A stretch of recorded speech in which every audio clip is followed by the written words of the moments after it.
망포중학교 친구들 안녕하세요. 선생님이 공지한 바와 같이 커피 딸리 파트는 우리가 영상으로 수업을 진행하는 것으로 이야기했었습니다. 근데 말했듯이 영상이어도 여러분들이 진짜 수업을 듣는 것처럼 각을 잡고 필기를 잘 하면서 따라오셔야 됩니다. 저는 이제 영상 시간의 단축을 위해서 지금 패드 내에 이미 다 필기가 되어 있는 상태예요. 근데 여러분들이 이거를 그냥 보고 넘기시면 안 되고 지금 책상에 앉아서 같이 필기하면서 따라오셔야 됩니다. 다만 제가 아까 말했듯이 필기가 이미 되어 있는 상태이기 때문에 영상이 빠르게 넘어갈 수 있어요. 그럴 때는 어떻게 해야 됩니까? 영상을 중간에 멈춰가면서 자기 필기 속도에 맞춰가지고 필기하면서 따라오셔야 돼요. 그래서 영상을 다 듣고요. 그 다음에는 저한테 필기한 거 사진 혹은 동영상으로 촬영을 해서 저한테 검사를 받으시면 되겠습니다. 아시겠죠? 자, 그래서 들어갑니다. 우리 자습서를 피셔야 하는데요. 자습서 1권에 있는 38쪽입니다. 기본적인 개관 내용은 제가 수업 시간에 어느 정도 설명을 했고요. 저는 본문 내용 위주로 해서 내용을 진행하도록 하겠습니다. 선생님이 지금 영상을 촬영하고 있는데 아마도 영상을 반으로 나누어야 되지 않을까 싶어요. 내용이 길다 보니까. 그래서 여러분도 중간에 집중력이 떨어지거나 하면 잠깐 영상을 멈추고 쉬었다가 한 10분 정도 쉬는 시간을 가졌다가 듣는 것을 추천합니다. 어쨌든 자, 수업 시작하도록 하겠습니다. 38쪽의 개관에 대한 설명은 제가 간단하게 했는데요. 그만큼 간단하게 확인만 하고 넘어가도록 하겠습니다. 우리가 배울 작품은 현대소설인 커피딸리라고 했습니다. 그죠? 그래서 이 커피딸리의 우리 주제하고 특징 간단하게만 다시 언급하고 넘어갈게요. 커피딸리 주제의 체크. 자, 시대 상황에 따라 급변하는 지배주의자, 우리 이미 이름 알고 있습니다. 누구예요? 이인국 박사이죠. 이 사람에 대해서 비판하고 있는 그런 소설이다. 이렇게 생각하시면 되겠습니다. 배경은 시간적 배경 되게 다양했어요. 3가지 있어요. 자, 지금 말해야 돼요. 선생님이랑 같이 언제 친일했던 일제강점기, 친소했던 뭐라고요? 소련주둔기 혹은 미소군정기라고 했고요. 그 다음에 친미 했던 6.25 전쟁 이후까지 3개의 시대를 다루고 있다. 이렇게 생각하시면 되겠고요. 그 다음에 공간, 한반도의 북쪽과 남쪽 위치를 왔다 갔다 하는데 어느 부분이 어떤 위치인지 여러분들 아셔야 된다라고 말씀을 드렸습니다. 자, 그 다음에 특징, 일제강점기, 소련군 주둔 시기, 6.25 전쟁 이후 1950년대를 배경으로 하고 있습니다.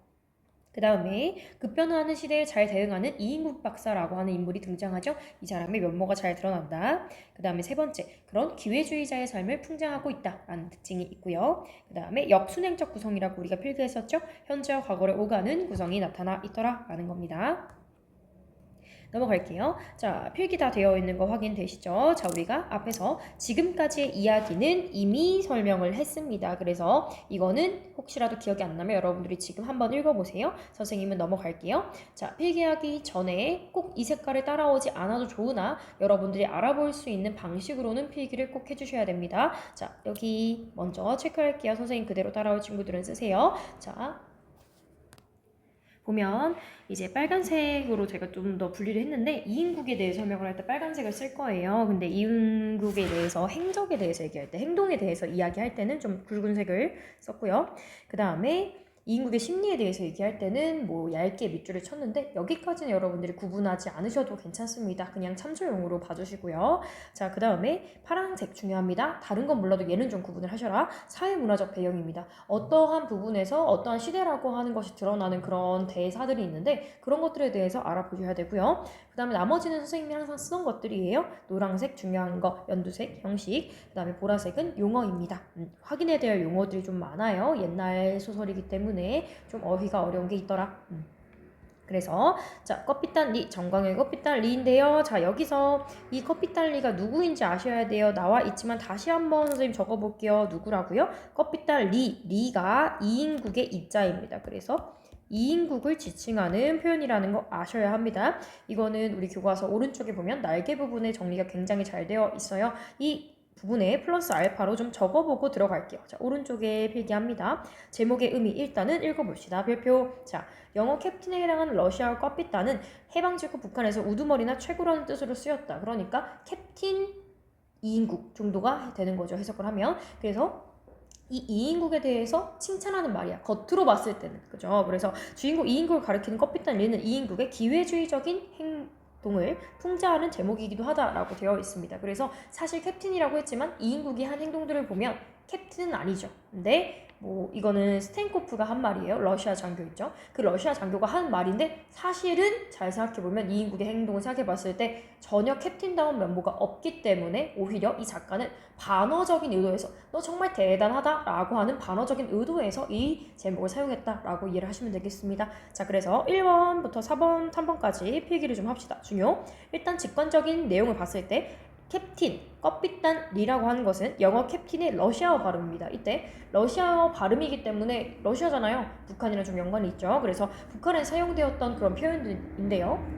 그대로 해석을 하면 최고, 우두머리 이런 뜻을 가지고 있습니다. 의미상으로요. 자, 그 다음에 두 번째 특징. 스탠코프가 불러준 호칭이에요. 그래서 그 혹 치료해주고 난 다음에 정말 고맙다는 의미로 껍빛단 리라고 하는 호칭을 부르게 되었죠. 자, 그 다음에 이 껍빛단 리에 해당하는 이인국 박사는 사실 친일, 친소, 친미 무슨 뜻인지 아시죠? 친일, 일본이랑 친하다. 친소, 소련이랑 친하다. 친미, 미국이랑 친하다 라는 거죠. 각 시대에 맞춰가지고 그 시대의 권력을 가진 나라한테 쏙 붙어가지고 행동을 막 바꾸는 걸 기회주의자라고 하는 거예요. 자기한테 이득이 되는 방향으로만 행동을 하는 사람을 비판하는 거예요. 그래서 반민족적 행위를 비판하기 위한 무슨 표현이다? 풍자적 표현이다. 반어적 표현이다. 라고 이야기할 수 있겠습니다. 이해되세요? 자, 그래서 껍빛달 리는 반어적이고 풍자적으로 누구를 이인국 박사의 잘못된 행위에 대해서 비판하고자 하는 작품이더라. 그런 작품의 제목이더라. 이렇게 보시면 되겠습니다. 오케이? 자, 넘어갈게요.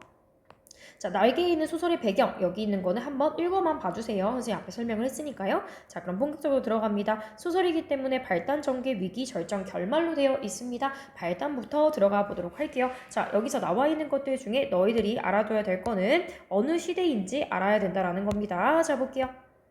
봅시다. 1945년 8월 하순 아직 해방의 감격이 온 누리를 뒤덮어 수영들이 칠 때였다라고 했습니다. 1945년 8월 하순이면 여름이에요. 8월 하순 8월 15일쯤을 이야기하는 거겠죠. 그쵸? 자, 15일 전후로 해서 조금 더 지난 이후에, 즉 광복이 된 이후, 해방 직후라는 것을 알 수 있습니다. 그래서 아직도 해방의 감격이 온누리를 뒤덮어 소용돌이 칠 때였다라고 했으니까 해방의 시기가 얼마 지나지 않은 8.15 광복이 얼마 지나지 않은 시대다라고 하는 것을 알 수 있습니다. 그래서 다시 한번 쓸게요. 이때가 언제예요? 8.15 광복 직후다라는 겁니다. 근데 그 시대와 더불어서 같이 나올 수 있는 특징이 있어요. 자, 이 당시에 막 일본이 우리나라에서 물러갔어요. 그럼 사람들의 심리가 어땠겠어요? 이제까지 친일파처럼 이제 일본에 붙어가지고 행위했던 사람들에 대해서 그 사람들 다 몰아내자 이런 풍조가 생겼겠죠. 그래서 친일파를 처벌하자라는 의견이 굉장히 많았고 이와 더불어서 당연히 친일파였던 엄청 일본에 충성을 맹세했던 친일파 이인국이 위험할 것이다 라고 하는 시대적 배경이 형성이 된 겁니다. 그죠? 그런 상황이에요. 자, 그래서 해방이라고 하는 것이 광복이다 라는 것과 같은 뜻임을 알아야 됩니다. 우리 민족, 우리나라가 일본으로부터 해방되었다라고 해서 해방이라고 하는 거예요. 자, 그래서 말박도 지난 날씨이건만 더워요. 근데 아직 더워요. 그래서 이인국 박사 자 인물을 체크 한번 할게요. 선생님 일부러 색깔 조금 바꿔가면서 이야기하고 있습니다. 뭐 여기에 따라 참조해서 필기하시라는 얘기예요. 자, 이인국 박사의 행위 관련해서 볼게요. 뭐라고요? 이 며칠 동안 불안과 초조에 휘몰려서 잠도 제대로 자지 못했다라고 했습니다. 왜 잠을 제대로 못 잤어요? 친일파를 했으니까 자기가 잡혀갈까봐 무서운 거죠. 그죠? 자, 그래서 이인국의 심리가 앞에서부터 순차적으로 변해갈 겁니다. 그 부분에 우리가 체크를 하고 필기를 하겠습니다. 자, 이인국의 심리 동그라미 1번 어때요? 불안하고 굉장히 초조하더라 라는 걸 알 수 있습니다. 왜? 잡혀갈까봐. 그래서 무엇인가 작철 사태에 대해서 오들오들 떨면서 대기하는 상태였다. 그러니까 뭔가 좋지 않은 일이 일어날 것이다 라는 것에 대해서 불안감을 느끼고 있었다라는 거예요. 근데 왜 불안감을 느껴? 자기가 무슨 행위를 했으니까? 반민족적 행위를 했으니까. 이때 반민족이라고 하는 것은 민족의 정의의 그러니까 반대되는 행위를 했다는 거죠. 어떤 행위야? 결국에 이게 친일의 행위잖아. 그치? 우리나라를 배신하는 그런 행위에 대해서 본인 스스로도 처벌받을 것을 알고 있었던 거예요. 그죠? 그래서 이거는 반대될 반자예요. 한자입니다. 반민족적 행위를 처벌당할까봐 그게 두려운 거예요. 지금. 그래서 그렇게 붐비던 환자도 자 여기서 환자라는 표현이 있는데 이 사람이 직업이 뭡니까? 외과 의사예요. 의사라는 것을 알 수 있는 증거가 여기 있습니다. 환자를 맞는 사람 의사가 되겠죠. 그래서 환자도 하나 얼씬하지 않고 쉴 사이 없던 전화도 뜸하여졌다. 자, 그럼 이게 뭐예요? 사실은 병원인데 병원이 원래 되게 잘 됐거든요. 근데 병원에 손님이 없다, 환자가 없다라고 하는 거는 뭐예요? 사람들이 안 거예요. 친일파의 병원은 더 이상 가고 싶지 않다라는 거예요. 그리고 무엇보다 친일파였는데 일본이 이미 다 물러갔잖아요. 이 병원을 이용하던 사람이 누구겠습니까? 일본인들이었겠죠. 그런 일본인들이 우리나라에서 전부 떠났기 때문에 당연히 병원에 환자가 없을 수밖에 없는 상황인 거예요. 그죠? 자, 그래서 이번 실은 최후의 복막의 환자였던 도청의 일본인 과장이 끌려간 후 텅 비어있었다. 왜 끌려갔겠어요? 이 사람 일본인이니까 이 나라에서 나가게 되겠죠. 그죠? 그래서 끌려간 겁니다. 그래서 조수와 약제사는 궁금증이 나서 고향에 다녀오겠다고 떠나갔고, 그러니까 병원에 있는 직원들도 저 광복됐으니까 고향에 가볼래요 해가지고 가버린 거야. 그래서 서울 태생인 누구? 자, 이 사람 좀 중요하죠?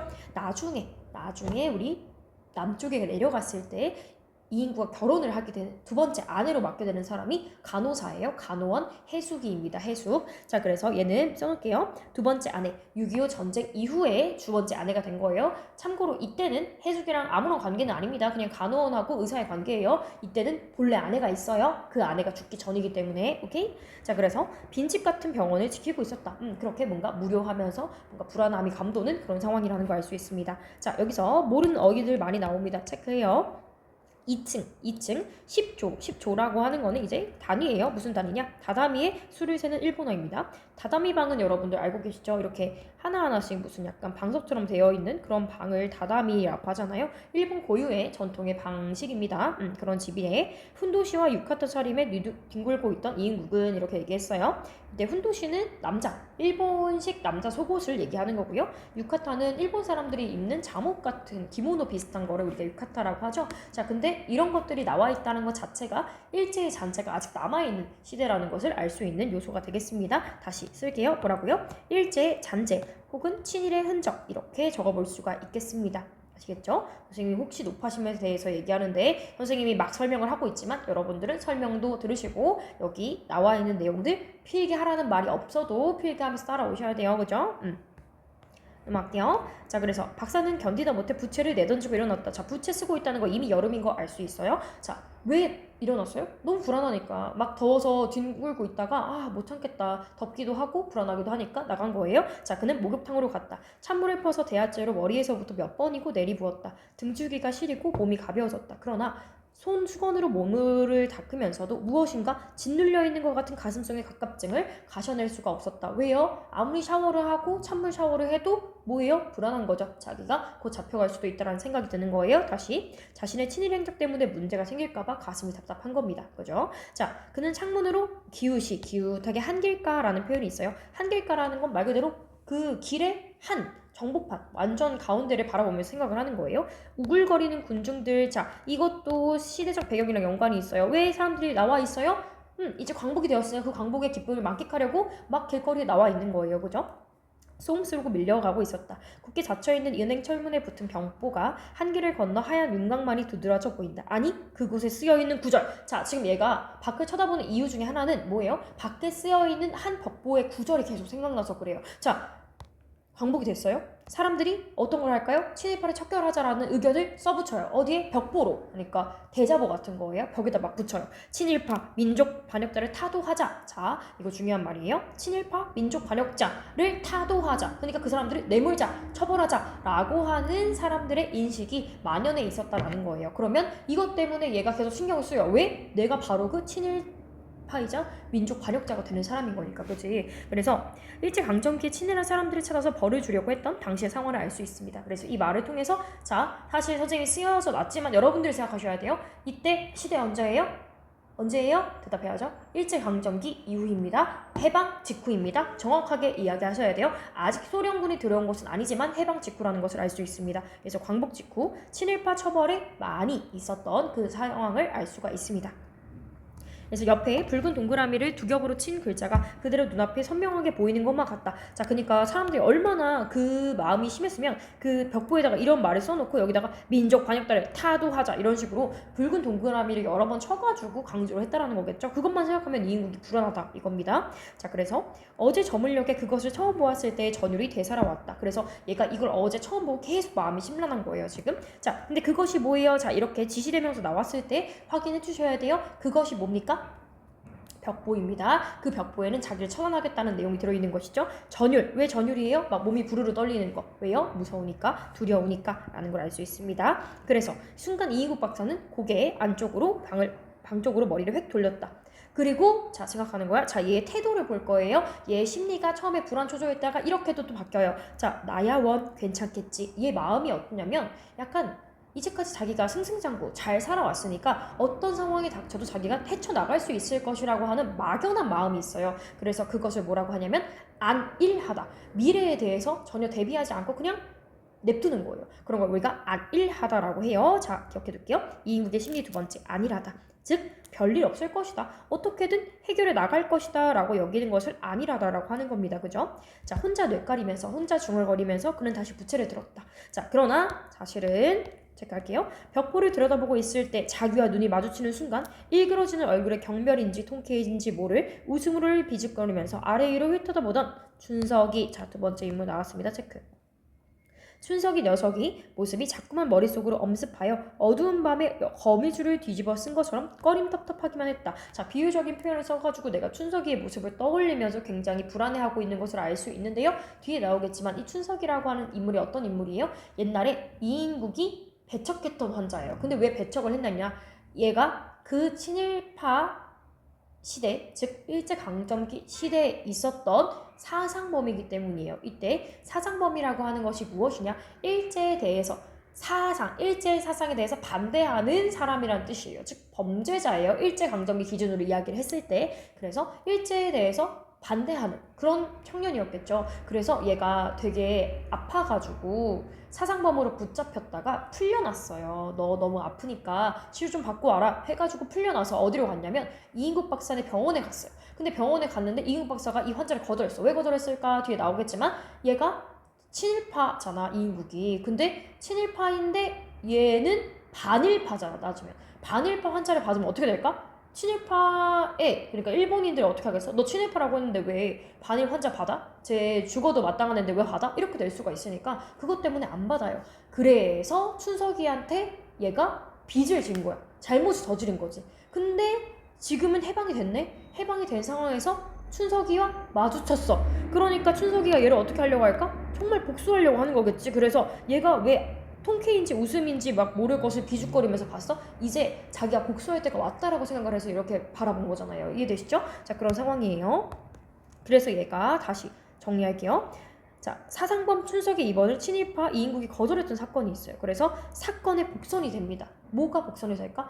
이걸 통해서 자 벽보에서부터 이 마주쳤으니까 앞으로 이인국이 춘석에 의해서 뭔가 고통받을 것이다, 뭔가 복수당할 것이다 라는 걸 보여주는 거예요. 그래서 춘석이 나중에 이인국을 문초할 것을 보여줍니다. 이때 문초라고 하는 걸 쉽게 생각해서 고문을 당하는 것을 이야기하는 거예요. 자 그래서 그러면서 얘가 불안하니까 아유 극간놈 생각하지 말자 하면서 머리에서 씻어버리려고 해도 거머리처럼 자꾸만 감아붙는 것만 같았다. 왜? 불안하니까. 그죠?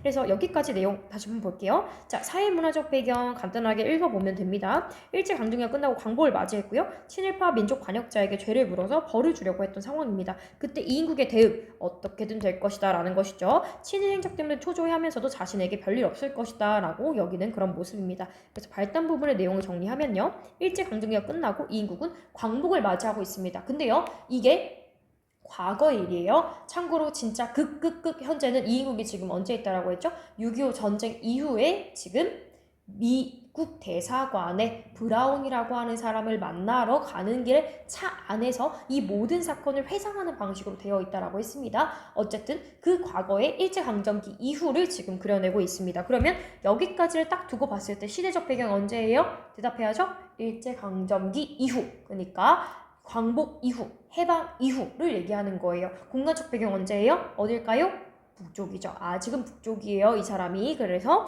자 여기 한번 써둘게요. 시대적 배경 여기까지는 언제야? 8.15 광복 해방 직후고요. 공간은 북한입니다. 자 선생님이 오른쪽에 있는 날개 부분은요. 여러분들한테 참조만 하시라고 하고 넘어가는 게 종종 있을 거예요. 여러분들 근데 이거 안 읽으시면 안 돼요. 읽어보셔야 합니다. 알겠죠? 자 볼게요. 전개 1번 내용 보겠습니다. 본격적으로 전개 부분이에요. 벌써 6개월 전의 일이다. 자 그럼 얘들아 지금이 일제강점기 이후 즉 광복 이후의 상황이야. 그거의 6개월 전이면 뭐야? 아직 일제강점기 때의 일을 얘기하는 거지. 그래서 지금 얘가 어떤 식으로 구성이 되어 있냐면 지금 얘가 일제강점기 이후에 춘석이를 만나가지고 불안하잖아. 근데 춘석이한테 어떤 죄를 지었는지에 대해서 과거 회상을 하면서 독자들한테 보여주는 거예요. 다시 6개월 전의 일이다 라고 했어요. 그래서 일제강점기였다. 자, 일제강점기 일본의 지배를 받았던 그 과거로 다시 돌아가는 거예요. 알겠죠? 지금 구성이 뭐예요? 역순행적 구성입니다. 뒤로 다시 돌아가고 있어요. 자, 형문서에서 병보석이라는 게 뭐냐면 보석 받는다라는 거는 그 다이아몬드 그런 거 아니고요. 뭔가 풀려난다라는 걸 보석이라고 하는데요. 병 때문에 춘석이가 병이 너무 심해서 감옥에서 어차피 죽을 것 같으니까 나가서 치료라도 받아라 이렇게 해서 풀려나게 된 것을 이야기를 해요. 자, 형무소에서 병보석으로 가출되었다는 중환자가 엎혀서 왔다. 자, 중환자 굉장히 심한 환자예요. 누구예요? 미리 얘기했죠? 쓸게요. 준석이가 엎혀서 왔습니다. 자, 횡댕그러난 눈에 앙상하게 뼈만 남은 몸을 제대로 가누지도 못하는 환자. 그는 관호원의 부축으로 겨우 진찰을 받았다. 자, 청진기의 상하 꼭지를 환자의 가슴에서 등으로 옮겨 두 줄기의 고무줄에서 감득되는 숨소리를 감별하면서도 자, 그러면 지금 청진을 하고 있어요. 검진하고 있어요. 누구를? 환자 준석이입니다. 근데 이인국 박사는 지금 완전 동상이몽이에요. 다른 생각을 하고 있어. 어떤 생각을 하고 있냐? 최후 판정의 분기점에서 방황하고 있었다. 고민하고 있었어. 뭘 고민하냐? 입원시킬 것인가? 거절할 것인가? 자, 그러면 얘가 가지고 있는 비인간적인 면모를 알 수 있어. 의사잖아. 의사인데 뭐가 중요해? 환자의 목숨이 제일 중요하지. 근데 이인국 박사는 환자의 목숨이 중요한 게 아니라 내가 얘를 입원시켰을 때 나한테 올 수 있는 피해에 대해서 걱정하고 있어요. 그래서 자, 환자의 몰골이나 업고 온 사람의 옷매무새로 모아 경제 전도는 뻔한 일이라고 생각되었다. 이건 무슨 말이야? 얘가 사상범인 것도 문제가 있지만 내가 얘를 만약에 치료해줬어. 치료하면 뭘 내야 돼? 병원비를 내야 되는데 얘를 데리고 온 사람이다. 얘의 옷 모양새를 보니까 부자야 아니야? 부자 아니야. 굉장히 가난할 것 같아. 얘네가 나한테 돈이라도 줄 수 있을까? 병원비를 낼 수 있을까? 이런 속물적인 생각을 하고 있는 거야. 그래서 다시 두 가지의 이유예요. 얘가 결국에 입원을 거절하는데 그 이유가 첫 번째, 춘석이 뭐라는 거예요? 사상범이에요. 범죄자예요. 자기 입장에서 봤을 때 반을 팔아서 범죄자고, 그래서 춘석의 입원을 시키면 곧 일체를 배신하는 것처럼 보일까봐 그게 불안한 거고요. 그 다음에 두 번째, 병원비 문제. 병원비 혹시라도 못 낼까봐. 이런 두 가지의 이유 때문에 춘석의 입원을 거절하는 겁니다. 자, 그러나 그것보다도 더 마음에 캥기는 거, 그러니까 병원비도 중요하지만 제일 마음에 캥기는 거는 자기가 밉보일까봐, 일본한테 밉보일까봐야. 자, 그래서 일본인 간부급들이 자기 집처럼 들락날락하는 이 병원에 이런 사상범, 누구예요? 누구라고요? 준석이. 자, 입원시킨다는 것은 관선시 의원이라는 체면에서도 떳떳하지 못할 뿐더러 자타가 공인하는 모범적인 황국신민의 공든탑이 하루아침에 무너지는 결과를 가져오는 것이라는 생각이 들었다. 무슨 얘기야? 내가 얘를 입원시키는 행위 하나만으로 이제까지 열심히 친일의 행적을 쌓아왔던 걸 다 배신한 것처럼 보일 수 있기 때문에 그게 걱정되었다는 이야기인 것이죠. 다시 볼게요. 자, 여기서 중요한 거 사상범이라는 표현이 계속 나오는데요. 체크 한번 해둘게요. 뭐라고요? 국가의 사상에도 반하는 사람이라고 했어. 근데 그 당시는 일제강점기니까 일제강점기의 사상은 뭐겠어? 일본에 복종하는 게 사상이잖아. 거기에 반대하는 사상을 가진 사람이 사상범이야. 범죄자가 되는 거야. 그래서 여기서는 친일파를 이야기하는 거, 친일이란다. 미안해요. 잘못 썼어요. 반일.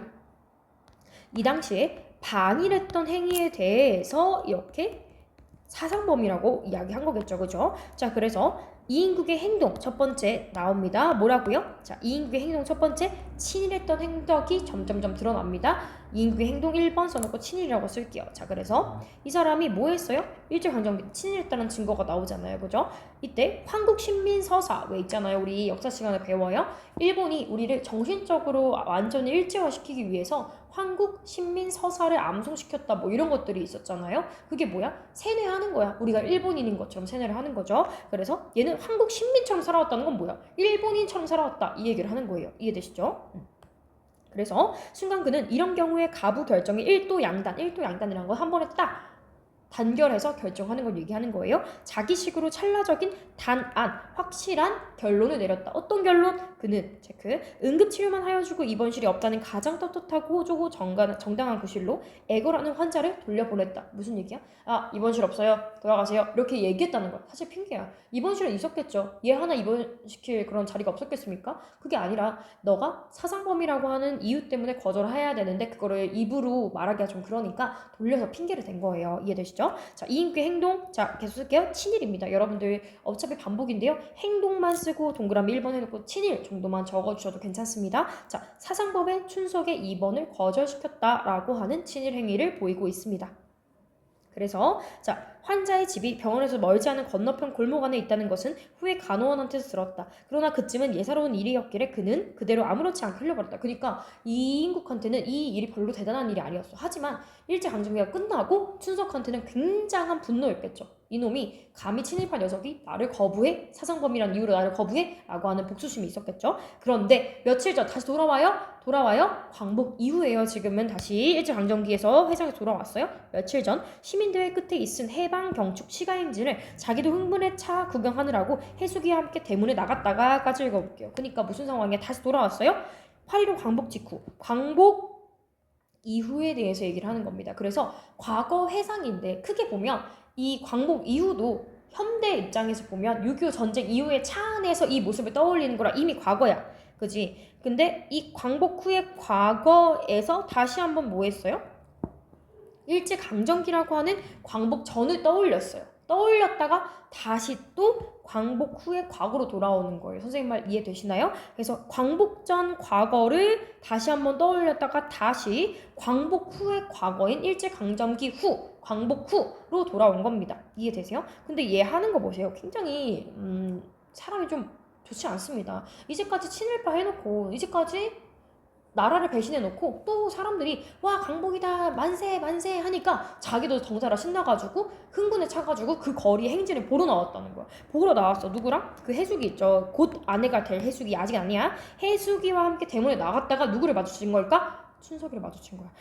자위대 완장을 두르고 대열에 끼인 젊은이와 눈이 맞췄다. 그 젊은이가 누구야? 춘석이야. 알아봐야 돼. 자, 이때 자위대라고 하는 것은 뭐냐면 뒤에 나오겠지만 치안대와 비슷한 것인데요. 이때 나라가 막 광복이 되었어요. 그래서 나라의 치안을 지키겠다. 나라의 나쁜 짓들을 한 사람을 잡아가겠다라고 하는 단체가 결성이 되었는데 그 단체를 자위대라고 하는 거예요. 그래서 이런 목적이 있습니다. 치안 유지. 그러니까 우리나라의 풍속, 우리나라의 정당한 길을 위해서 이제까지 죄를 저지른 친일파를 다 잡아들여야 된다. 버려야 된다라고 하는 집단이 자위대였는데 춘석이가 당연히 광복했으니까 여기에 들어갔겠죠. 그 춘석이랑 마주치게 된 거예요. 그죠?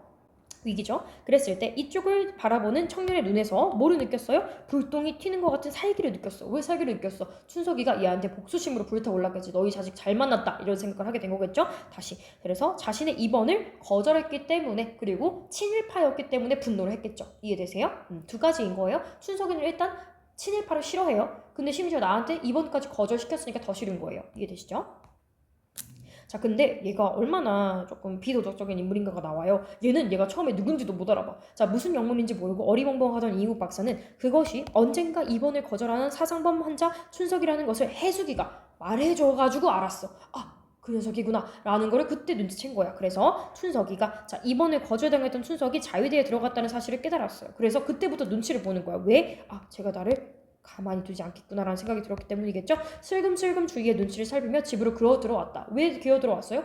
몸을 사리는 거야. 친일파니까 처벌당할 것을 알고 플러스 복수당할 것을 알기 때문에 그게 두려워서 집으로 들어오게 된 거예요. 그래서 다시 돌아오면 내가 지금 어떤 상황이에요? 불안해하면서 샤워도 하고 막 길거리 쳐다보면서 벽보를 보면서 춘석이와 있었던 일들을 떠올리는 거예요. 이해돼요? 자, 그러면 그 후에 그는 될 수 있을 대로 거리로 나가는 것을 피하였지만은 공교롭게도 어제 저녁에 그 벽보 앞에서 마주쳤었다라고 했어. 자, 그러면 정리를 하면 춘석이와 꽤 여러 번 만난 거예요. 일단 춘석이가 입원을 거절했을 때, 그러니까 춘석이한테 이제 입원을 거절했을 때 한번 봤죠. 그 다음에 두 번째 해숙이랑 이제 막 광복이 되었을 때 너무 신나서 자기도 광복 보러 나갔어요. 해방경축 시가행진에서 만났어요. 어떤 자위대에 있는 한 청년이 나를 막 이글이글 쳐다보았을 때 못 알아봤어요. 만난 첫 번째에서 몰랐다가 해숙이가 얘기해줘서 알았어요. 그리고 나서 사려야겠다 하고 있다가 어제 저녁에 벽보 앞에서 만났어. 어떤 벽보야? 아까 우리 중요한 벽보 있지? 자, 뭐라고요? 친일파 민족 반역자를 사도하자 라고 하는 벽보 앞에서 우연히 또 마주친 거야. 그러니까 더 무섭겠지. 그래서 만남이 두 번이야. 그러니까 광복 이후에만 만남이 두 번이었던 거예요. 이해되세요? 정리하세요, 이거를. 그래서 갑자기 이제 바퀴 왁자지껄 떠들어대었다. 머리에 깍지를 끼고 비스듬히 누워서 갈피를 잡을 수 없는 생각에 골몰하던 이인국 박사는 일어나 한길 쪽에 귀를 기울였다. 자, 바퀴 뭔가 요란스러운 거야. 얘가 불안하고 하고 있는데 들끓는 소리는 더 커갔다. 궁금증에 견디다 못해 그는 엉거주춤 구부린 자세로 밖을 내다보았다. 포도라고 하는 거 먹는 거 아니에요. 이거는 포장도로란 뜻이에요. 바퀴야. 길에 뒤끓는 사람들은 손에 태극기와 적기를 들고 환성을 울리고 있었다. 자, 여기 중요해요. 자, 사람들이 지금 뭐 하고 있어요? 와 하고 있는 거예요. 자, 근데 왜요? 태극기는 알겠죠, 여러분? 광복되었으니까. 적기가 뭘까요? 자, 이거 시험에 잘 나와요. 적기는 소련군, 그러니까 러시아의 국기입니다. 왜냐? 그걸 아셔야 돼요. 지금 선생님이 역사적 배경 그때 한번 잠깐 설명을 했었는데 광복 이후에 우리나라가 온전히 다른 국가의 지배로부터 자유로워진 것이 아닙니다. 물론 일본으로부터는 자유로워졌지만 그때 우리나라가 땅이 좋으니까, 위치가 좋으니까 우리나라를 노리던 나라가 있어요. 북쪽에는 누가? 러시아, 소련. 남쪽에는 미국이 주둔하게 되었습니다. 근데 지금 적기가 러시아 국거예요. 소련군의 국기를 들고 사람들이 와 환호하고 있어요. 지금 위치 어디예요? 북쪽이에요. 이인국 박사는 옛날에 6.25 전쟁 전까지만 해도 북쪽에서 병원을 하던 병원 의사였던 거예요. 이해되세요? 지금 그러면 장면이 뭐야?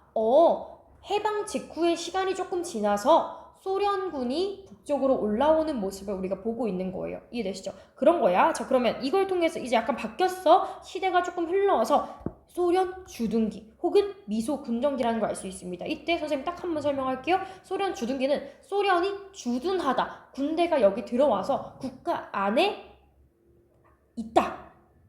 들어있다. 라는 걸 주둔하다라고 얘기하는 거예요. 그래서 소련 주둔기고요. 동시에 미소 군정기라고도 얘기할 수 있어. 소련 주둔기는 북한의 입장에서는 소련이 들어왔으니까 소련 주둔기라고 얘기할 수 있고요.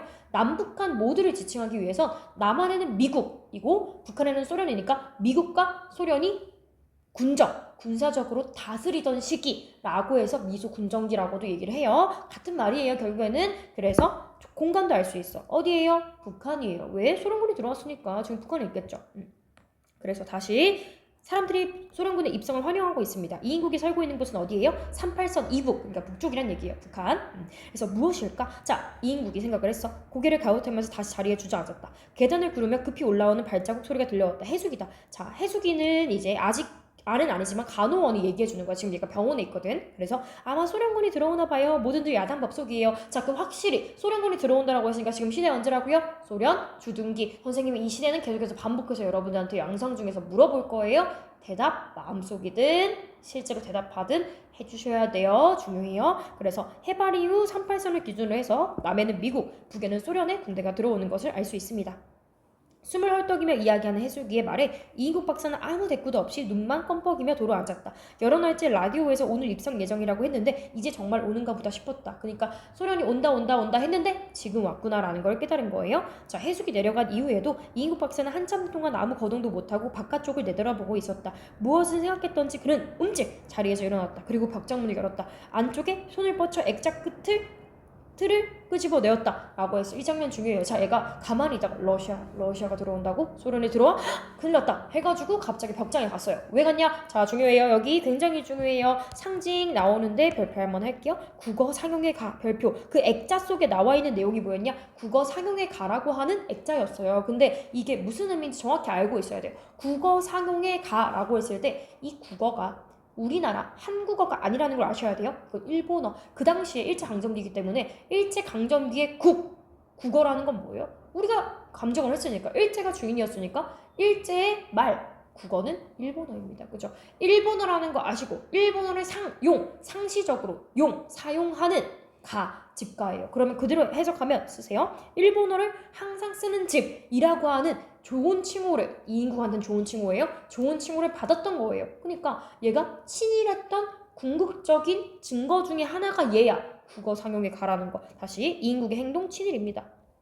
그래서 친일의 흔적을 가장 두드러지게 잘 드러내는 것이 바로 이것입니다. 그죠? 그래서 이때 해방되던 날에 집어넣어둔 것을 그동안 깜빡 잊고 있었다. 자, 그럼 얘가 이미 수를 쓴 거야. 내가 일제강점기 때는 이게 자랑스러운 물건이었지만 해방 이후에는 일제가 물러난 거잖아. 그러면 이거를 오히려 숨겨야 돼. 왜? 친일파인 걸 처벌받을 수도 있으니까. 이거 숨겨놨다가 진짜 까먹고 있었다가 다시 벽장에서 꺼낸 거야. 자, 왜 꺼내? 아예 없애버리려고. 왜냐? 러시아가 들어왔어요. 러시아는 따지자면 사회주의 국가예요. 그래서 일본을 좋아하지 않습니다. 그래서 일본에 대해서 일본이랑 연관되어 있던 사람들을 친일파를 척결하겠다는 면목으로 다 죽여버릴 것 같단 말이에요. 그래서 그 증거를 숨기려고 이걸 꺼내서 없애려고 하는 겁니다. 이해되세요? 자, 그래서 그는 액자 틀 뒤를 열어서 음식점 면허장 같은 두터운 모조지, 이게 바로 국어 상용의 가예요. 빼내어서 글자 한 장 남지 않게 손끝에 힘을 주어서 박박 찢었어요. 뭐야? 증거인멸하는 거야. 내가 친일파였다는 걸 하나도 남기지 않고 잡혀가지 않기 위해서 노력을 하는 거야, 얘가. 그래서 다시 이인국의 신미 세 번째, 친일의 증거를 없애버리고 있습니다. 그죠? 어떤 면모예요? 기회주의자적 면모입니다. 그죠? 그래서 이제 나라의 주권을 쥐고 있는 것이 일본에서 러시아로 넘어갈 것 같으니까 이 증거를 완전히 없애버리는 거예요. 그죠? 배신 잘해요, 얘는. 그죠? 자, 그래서 이 종이장 하나만 해도 일본인과의 교제에 있어서 얼마나 떳떳한 구실을 할 수 있었던 것인가? 이 종이장 하나가 뭐야? 국어 상용의 가야. 그러니까 이거가 일제강점기 때는 너무 좋은 거였지. 이것만 봐도 일본인 순사들이 너 일제에 친일하는 애구나, 좋아 이렇게 했을 거 아니야. 그죠? 그래서 야릇한 미련 같은 것이 성광처럼 머릿속을 스쳐 지나갔다. 자, 봐봐. 이 사람 태도를 봐. 그럼 얘가 반성을 했느냐? 아니야. 아깝다. 내가 이걸 어떻게 얻었는데, 이런 생각을 한 거야. 그러니까 친일행위에 대해서 전혀 반성하지 않아. 이런 게 얘가 가지고 있는 비도덕적인, 비인간적인 기회주의자의 면모다라고 얘기할 수 있겠습니다. 자, 그래서 환자도 일본말 모르는 축은 거의 온 일이 없었지만 뭐야, 애초에 환자가 다 친일파 혹은 일본인이었다는 거예요. 그래서 대외관계는 물론 집안에서도 일제 일본만말을 써왔다. 그러니까 얘는 완전하게 친일이 되려고 갖은 노력을 했던 거야. 이해돼? 그래서 해방 뒤 부득이 써오는 게 제 나라 말이 오히려 의사표현에 어색함을 느낄 만큼 그에게는 거리가 먼 것이었다. 그러니까 해방 이후에 한국말을 쓰는 게 어색할 정도로 일본 말에 완전히 익숙해져 있었다는 얘기야. 그래서 마누라의 솔선수범하는 내조 지공도 컸지만 애들까지도 곧잘 지켜주었기에 이 종이장을 탄 것이 아니던가. 그러니까 얘가 무슨 얘기를 하는 거야? 이거를 찢어버렸지만 내가 이거를 얻기 위해서 얼마나 열심히 하루 종일 일본어 쓰고 우리 아내도 일본어 쓰고 우리 애들도 일본어 쓰고 이렇게 했다는 거야. 그래서 이게 얘가 친일했다라는 것을 알려주는 또 증거가 되는 거예요. 다시 쓸게요. 이인국의 행동 1번 친일이랑 연관되어 있습니다. 그래서 다시 요약해서 쓰면요. 이 부분에 집안에서도 밖에서도 일본어를 사용해서 완전히 친일을 하려고 했던 그런 이인국의 모습을 볼 수 있는 것이죠. 그래서 그것을 탄 날은 온 집안이 무슨 경사나 난 것처럼 기뻐들 했었다. 그것이 뭐라고요? 국어 상용의 가라는 것이었습니다. 자, 그러면서 과거에 있던 일을 떠올리고 어떤 일본 사람이 장고대회까지 국어를 할 정도가 아니면 이 영예로운 기회 얻을 수 있겠어 하하 하면서 이 국어 상용의 가를 줬단 얘기야. 이때 국어는 한국어 아니죠? 일본어야. 그래서 국민총력연맹 지부장이 웃음팀 치아 소리가 떠올렸다. 그러니까 이 국어 상용의 가를 받으면서 아유 당신 대단하네 이렇게 얘기했던 거를 과거에 떠올리는 거야. 치아라는 것은 어떤 행위에 대해서 드높게 칭찬하는 것을 치아라고 이야기합니다. 자, 그 순간 자기 자신은 아이들을 소학교로부터 일본 학교에 보낸 것을 얼마나 다행으로 여겼던 것인가 라고 했어. 자, 뭐야? 일본 학교에 가족 전체를 그냥 친일의 뿌리처럼 만들어 버린 거야. 그래서 이런 행위가 다 친일파의 행적이에요. 그죠? 자, 그는 한숨을 내뱉었다. 그리고는 저금통장에 잔액을 깡그리 내어주던 인행 지점장의 호의에 새삼 고마움을 느끼는 것이었다. 그러니까 해방 이후 큰일 났다. 이제 일본한테 붙을 수는 없고 돈이라도 있어야 돼 해가지고 일본 감정기 때 모아놨던 그 돈들을 다 은행에서 빼온 거야. 그것마저 없었더라면, 자, 이때 그것이라고 하는 것이 뭐예요? 돈이야, 돈.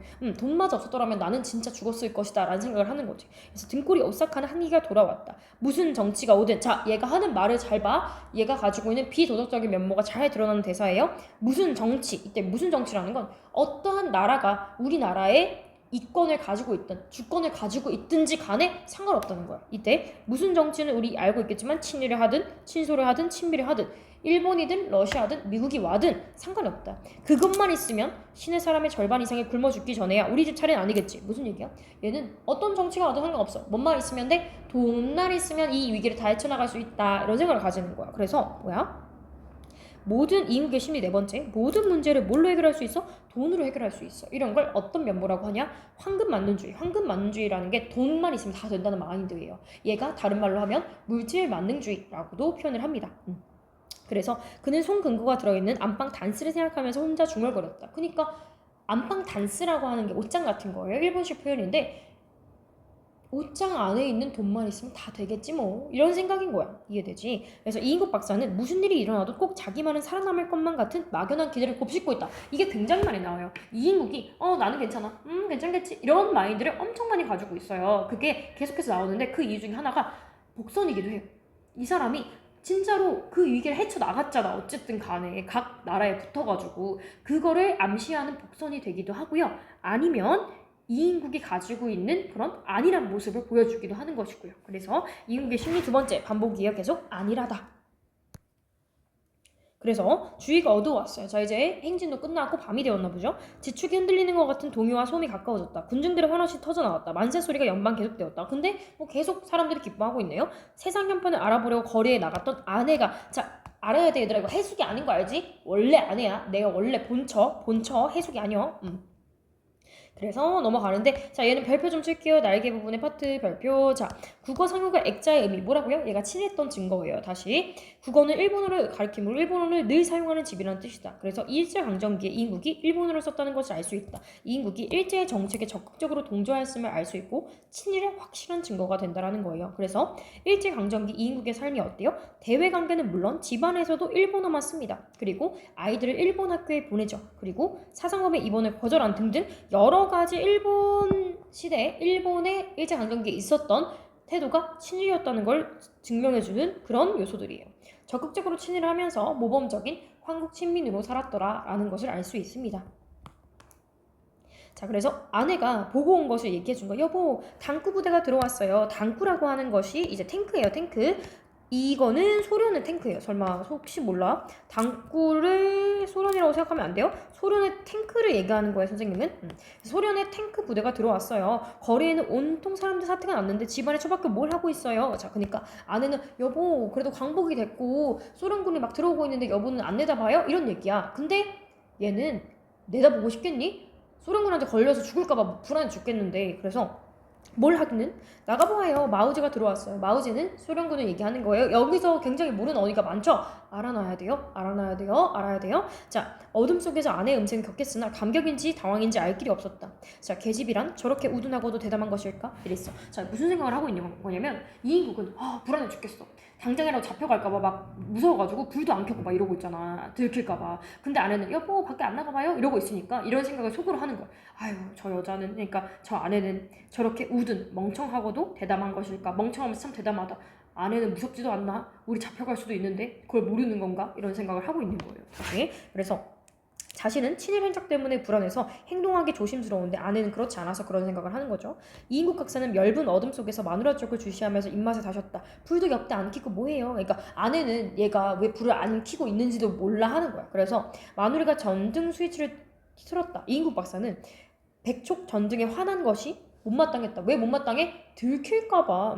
친일파인 것이 발각되어서 혹시라도 저기 불 켜져 있네. 저기 이인국 박사의 집이네? 해가지고 잡혀갈까봐. 그게 무서웠던 거야. 그래서 이인국의 심리 첫 번째, 계속 반복이에요. 이거는 반복해서 불안하고 초조한 거죠. 자, 그래서 이러는 거야. 불은 왜 켜는 거예요? 그럼 켜지 않고 깜깜한데, 자, 어서 나가봅시다 해가지고 마누라가 이끄는 데 따라서 이인국 박사는 마지못해서 시침을 떼고 따라 나왔다. 그래서 얘가 나와가지고 본 게 이 장면이야. 자, 사람들이 와 하고 있고 여기서는 소련군 장교들이 혹은 소련군 군인들이 들어오고 있는 그런 모습입니다. 그래서 보니까 자, 시대 상황 너무 잘 드러나요? 지금 시대가 자, 헤드라이트의 눈부신 광선, 탱크 부대의 진주는 끝을 알 수 없이 계속되고 있다. 자, 진주라는 것이 나아간다, 앞으로 나아가는 행진을 얘기하는 거예요. 소련군이 와 들어오는 거예요. 이인국 박사는 부신 빛을 피하면서 가로수에 기대어 섰다. 박수 환호성, 만세 소리가 그칠 줄 모르는 양안을 끼고, 양안이라는 거는 양쪽 기슭인데 강이나 하천 따위의 기슭을 끼고 와 하는 거야.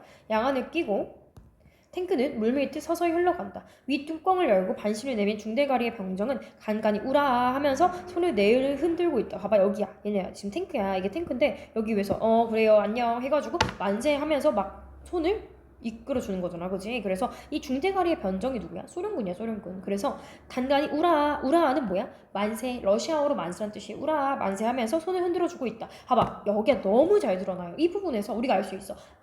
일제강점기 이후에 광복도 조금 더 지나서 지금 어디예요? 소련 주둔기 중요. 자, 그래서 여기까지 우리가 쭉 봤는데요. 이인국의 심리를 선생님이 중간중간 계속 정리했는데 다시 한번 여기 정리 굉장히 잘 되어 있으니까 한번 읽어보고 넘어갈게요. 광복 이후에 이인국의 심리가 막 불안한데 어떻게 대처했는지 한번 봅시다. 말과 행동. 잠을 못 자요. 불을 끄고 집안에 있어요. 왜요? 무서우니까. 친일파였던 게 밝혀져서 잡혀질까봐 무서우니까. 불안하고 초조한 거예요. 그죠?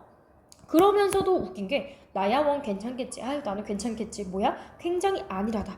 큰 어려움 없이 상황이 지나갈 것이다. 얘가 복선일 수도 있다라고 얘기했죠. 자, 그 다음에 국여 상황에 가가 적힌 모조들을 찢었어. 왜 찢었어? 친일파인 게 들킬까봐 증거인멸하는 거였죠. 친일을 한 증거를 없애서 위기를 피하려 하기 위함이 있고요. 그 다음에 손근거운을 생각하면 중얼거렸어. 손근거가 그때 이제 광복이 된 직후에 은행에서 돈을 다 뽑아온 이후에 금고에 넣어둔 거잖아요. 그걸 보면서 중얼거렸어. 뭐라고 중얼거렸지? 돈 있으면 다 해결할 수 있다고 했지. 그래서 만약 문제가 생겨도 돈으로 해결할 수 있을 것이라고 생각을 하고요. 그 다음에 라디오에 귀를 기울이는 거 아직 안 나왔는데 뒤에 나와요. 얘가 라디오를 막 들으면서 나라의 형편이 어떻게 되고 있나 막 그거를 엄청 집중해서 봐요. 그게 뭐야? 기회주의자의 모습인 거야. 나라가 바뀌었을 때 얘한테 붙어야지. 잘 나가는 애한테 붙어야지. 이런 준비를 하고 있는 거야. 이해되지? 그래서 세상이 어떻게 변할지 궁금한 그런 이인국의 모습이 있습니다.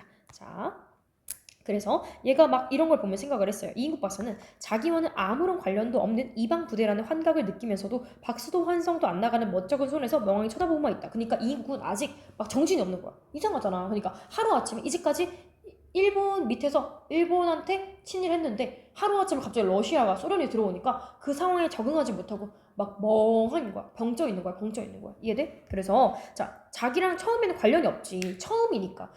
얘네가 우리한테 과연 이득이 될까? 이방 부대. 나랑 전혀 관계없는 러시아 부대를 얘기하는 거야. 그래서 쳐다보고만 있어. 다시. 일제와 동조하며 일본인처럼 살았기 때문에 급변한 상황이 어색하고 혼란스러운 거야. 그래서 그는 자기의 거동을 주시하거나 하지는 않나 싶어서 주위를 두리번거렸다. 이것도 뭐야? 불안한 거야. 이인국의 심리 첫 번째 계속 불안하다. 혹시라도 나를 발견해서 나한테 벌하지 않을까? 이런 생각을 가지고 있어요. 그래서 친일 행적 때문에 누군가가 자신을 감시하고 있지는 않은지 불안해서 걱정하고 있죠. 그러나 너무 막 이제 사람들이 왁자지껄 하니까 아무도 그에게는 관심을 두는 일 없이 탱크를 향해서 목청이 터지도록 거듭 만세 만세만 부르고 있지 않은가. 어떻게 되겠지? 많이 나오죠. 어떻게 되겠지? 이인국의 심리? 안일하다. 두 번째. 자, 그는 밑도 끝도 없는 한마디를 내면서 유유히 집으로 돌아왔다. 민요 끝에 계속되던 행진곡이 그치고 주둔군 사령관의 포고문이 방송되고 있다. 그래서 막 우리 뭐 이런 거 있지. 러시아가 여기에 돌아오게 되었고 어쩌고 여러분들의 광복을 축하하며 막 이런 내용들이 나와 있을 거란 말이야. 근데 얘가 라디오 듣죠. 자, 라디오 앞에 앉아서 그 세상에 귀를 기울이는 거야. 그러면 진짜 러시아군이 들어와서 우리나라의 권세는 정말 러시아가 쥐게 되는 것일까? 라는 뉴스를 보는 거야. 나 요즘으로 따지면. 그래서 이국의 심리 다섯 번째, 세상의 동태를 살핀다. 얘들아, 동태가 그 생선 아니고 동태라는 거는 모양새. 그러니까 세상의 흐름을 살핀다는 얘기예요. 그죠? 그래서 이게 바로 기회주의자적 면모라고 얘기할 수 있겠습니다. 시민의 생명 재산은 절대 보장한다. 각자는 안심하고 자신의 직장을 수호하라. 총기, 일본도 등 일체의 무기 소지는 그만이 즉시 반납하라는 등의 요지였다. 러시아의 그 라디오에서 보니까 무슨 얘기가 나와요? 친일 관련되어 있는 것들이 얘랑 관련되어 있는 거지. 봐봐, 무슨 말이냐면 총기, 일본도, 일체의 무기 소지 이런 것들을 절대 금한다라는 거야. 그치? 그러면 일본도 같은 거 얘가 가지고 있거든. 누가? 이인국이. 왜냐 친일파였으니까 그거를 다 없애야겠다는 생각이 드는 거야. 그래서 그는 문득 단스 속에 넣어둔 엽총의 생각이 미치었다. 그러면 저것도 바쳐야 하는 것일까? 영국제 쌍발, 쏜대 묻은 애완물같이 여겨져서 누구에게도 단 한 번 빌려주지 않았던 최신형 특제품이다. 이것도 뭐예요? 친일파 했을 때 받은 거예요. 그러니까 총이 있는데 그 총이 되게 귀한 거라서 이거 버려야 되나? 근데 안 버리면 큰일 날 것 같은데 이런 생각을 하고 있는 거야. 그래서 일제강점기에 이인국이 부와 권력을 누렸다는 것을 짐작할 수 있습니다. 그래서 이인국 박사는 다이얼을 돌렸다. 다이얼이 뭔지 아세요? 선생님 그림을 그려볼까요? 자, 이렇게 전화기가 옛날 전화기 있죠. 여러분들 저는 어렸을 때 이런 거 썼던 것 같은데 이런 다이얼이야. 근데 요즘에야 그나마 이렇게 네모로 되어 있는 그런 다이얼을 썼는데 이게 전화기야 얘들아. 근데 옛날에는 이것도 아니에요. 네모도 아니고 이거를 하나하나씩 돌려가면 숫자 하나 누를 때마다 막 빙그르르 도는 거 아세요? 이렇게 막 동그랗게 되어 있고 하나 숫자 꾹 누르면 다시 돌아오고 꾹 누르면 돌아오고 이런 게 다이얼이야. 여튼 그 다이얼을 돌리면서 대체 서울에서는 어떻게 하고 있는 것일까? 라고 생각을 하게 됐어. 그래서 어떻게 상황이 흘러가고 있는지 그 상황을 살피려는 그런 이인국의 모습이 나타납니다. 라디오로 남쪽의 상황을 확인하려 하고 있습니다. 시대 상황을 빠르게 파악해서 거기에 맞춰 대응하려는 태도가 드러나는 거죠. 그래서 얘가 생각을 하는 거야. 지금은 북쪽에 있으니까 그럼 서울 쪽에 그러니까 남쪽에 남한 쪽에서는 어떻게 되고 있나 그걸 알아보고 싶었던 거야. 거기도 마찬가지다. 민요가 아니면 행진곡이 나오고 그러다가는 건국준비위원회 누군가의 연설이 계속된다. 얘가 계속 생각하는 거야. 대체 앞으로 어떻게 될 것인가? 궁금증을 해결할 방법이 없다. 그죠? 지금 당장은 막막한 거야. 어떻게 되지? 싶은 거지. 자, 근데 다시 여기 시대적 배경 나오는 거 있습니다. 자, 해방 직후 2, 3일 동안은 자기도 태어나였지만 뺀질하게 드러나던 몇몇 친구들도 소련군 입성이 보도된 이후부터는 거의 나타나지 않는다. 소련군 입성이라고 대놓고 나왔잖아. 이때 언제야? 소련 주둔기라는 걸 드러내주고 있는 거야. 근데 친구들이 왜 자기한테 안 왔을까? 친구들도 안 거야. 친일파인 얘랑 붙어있다가 혹시라도 자기한테 해가 미칠까봐 사람들이 안 오는 거죠. 그죠? 그래서 자신이 뛰어다니며 물을 경황은 더더욱 없어. 밤이 이슥해서야 중학교와 국민학교를 다니는 아들, 딸이 굉장한 구경이나 한 것처럼 탱크와 로스케 이야기를 늘어놓으며 돌아왔다. 로스케가 이게 뭐냐면 소련군이에요, 이것도. 근데 소련군을 좀 소련 사람을 비하하는 말이야. 그래서 아이들이 집에 와서 아빠 오늘 막 보니까 러시아군 사람들이 막 들어오고 그리고 또 막 탱크도 받고 막 이렇게 얘기하는 거야. 근데 이 아이랑 아내랑 그리고 이인국의 모습을 봤을 때 이인국만 지금 초조해하고 있어. 그러니까 이인국은 머리가 조금 좋은 거야. 솔직히 말하면 머리 자체는 굉장히 빨라요. 두뇌 회전이. 그래서 어떡하지 이러고 있는데 아내랑 아이들은 잘 뭘 모르고 와 신기해 뭐 들어왔어 러시아도 있어 막 이렇게 하게 되는 그런 상황인 거야. 그래서 그들은 아버지의 심중은 아랑곳 없다는 듯이 어머니 해숙이와 함께 저희들 이야기에만 꽃을 피우고 있었다. 뭐 그런 상황인 겁니다. 그죠? 그래서 이거랑 다르게 이인국 박사는 굉장히 혼란한 거죠. 체크. 자, 이인국 박사는 슬그머니 일어나서 2층으로 올라와 다다미 방에서 혼자 막 뒹굴었다라고 했어. 막 왜 뒹굴었어? 계속 아까부터 막 뒹굴잖아. 바닥 뒹굴면서 어떡하지 이러고 있는 거야. 그래서 앞일은 대체 어떻게 전개될 것인지 뛰어넘을 수가 없는 큰 바다가 가로놓인 것만 같았다. 그러니까 이거 비유적인 표현이야. 눈앞에 진퇴양난 혹은 사면초가처럼 앞뒤에 이제 물러날 곳도 없는 것 같고 앞으로 어떻게 될지 모르겠고 이런 생각인 거야. 풀어낼 수 있는 실마리가 전혀 더듬어지지 않는 뒤엉클어진 상념 속에서 그러니까 어떡하지? 막 머릿속이 복잡해. 그런 상황 속에서 그래도 이인국 박사는 꺼지려는 직부를 불러일으키는 심정으로 막연한 한 가닥의 기대만을 끝내 포기하지 않은 채 천장을 멍청히 쳐다보고만 있었다. 그러니까 얘가 이게 다 목선이야. 앞으로 뭔가 문제가 해결될 것이다 라고 하는 것을 보여주는 그런 목선인 거죠. 그래서 살아남을 길이 있다라는 것을 기대를 저버리지 않아요. 그래서 그러면서도 작가의 의도가 굉장히 다분하게 드러나는 그런 대사가 있는데요. 지난 일에 대한 뉘우침이나 가책 같은 건 아예 있을 수 없었다. 이렇게 얘기했잖아. 그러니까 이인국은 절대 반성해 안 해? 안 해. 얘가 제일 관심 있는 건 뭐야? 내가 잘못했구나. 이게 아니라 어떻게 하면 살아남을 수 있지? 어떻게 해야 내가 안 죽을 수 있지? 이런 거야. 그래서 잘못을 돌아보거나 책임지려 하지 않고요. 현재 상황을 헤쳐나가는 것에만 관심이 있습니다. 다시 쓸게요. 중요. 친일 행위에 대해서 반성해 안 해? 안 해. 이인국에 대해서 비판적인 인식이 담겨져 있는 작가의 의도가 드러나 있는 그런 대사라고 볼 수 있겠습니다. 그죠? 그래서 여기에 전반적으로 다 나와 있는 게 뭐예요? 이인국의 심리 첫 번째, 불안하다라는 것이 반복되어서 나오고 있습니다. 그래서 여기까지가 전개 1번이에요. 사회문화적 배경. 자, 이제는 시대가 좀 넘어가서 어디로 갔어요? 광복 직후에서 소련 주둔기까지 넘어온 시대 상황을 알 수 있습니다. 그래서 일제강점기에 친일에서 권력을 누린 사람이 있었고 해방 이후에 38선의 북쪽에는 소련군이 들어왔고요. 이인국의 대응 어떻게 했어요? 국어 상용의 가를 찢어가지고 친일 행적 없애버리고요. 그리고 라디오를 들으면서 어떻게 되나 세상의 동태를 살피고 있다라고 했죠. 친일 행적 때문에 문제가 생길까봐 초조해하면서도 별일 없이 지나갈 것이라는 막연한 기대감을 가지고 있다는 것을 알 수 있습니다. 그래서 여기까지의 시대 모습 보면요. 소련 주둔기 미소군정기고요. 공간은 북한입니다. 자, 그래서 여기서 다 전개 2번이 있습니다. 여기서부터는 다음 영상으로 넘어갈게요.